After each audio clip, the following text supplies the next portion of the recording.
Nikita Mirjani tidak bersalah secara hukum. Makanya Nikita Mirjani harus dibebaskan. Oke guys, terkait dengan persoalan tuntutan terhadap Nikita Mirjani yang sangat memang benar-benar menurut saya keliru, ketika Nikita Mirjani didalilkan melakukan pemerasan secara media sosial, tentu itu kekeliruan yang sangat-sangat mendalam yang dilakukan oleh jaksa penuntut umum, di mana mulai persoalan ini dari kepolisian mendalilkan 368 tidak terbukti, kemudian sampai naik ke kejaksaan 3693 juga tidak terbukti.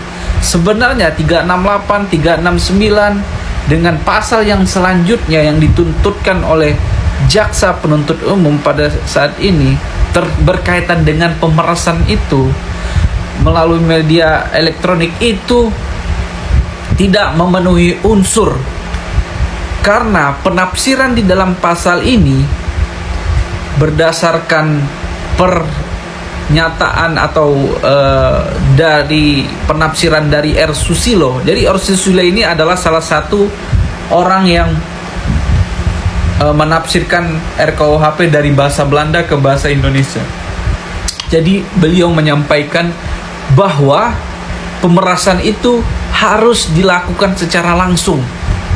Artinya ketika mendalilkan Nikita Mirjani yang melakukan pemerasan, mana bukti percakapan melalui media elektronik Nikita Mirjani melakukan pemerasan kepada Dr. Reja Gladys? Tidak ada satu pernyataan pun di dalam fakta persidangan yang terungkap terkait dengan hal itu. Jadi terkait dengan unsur pemerasan yang selama ini didalilkan oleh jaksa itu tidak terbukti secara hukum. Apalagi TPPU-nya, ketika pasal utama terkait dengan pemerasan ini tidak terbukti, TPPU tidak bisa berdiri sendiri secara undang-undang. Jadi dia harus dijuntokan dengan pasal terkait dengan pemerasan.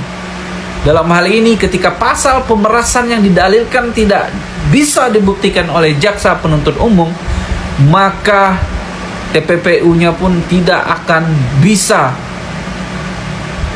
atau tidak akan masuk. Artinya hakim dalam hal ini harus memutus bahwa Nikita Mirjani tidak bersalah secara hukum. Salam pembela kaum lemah.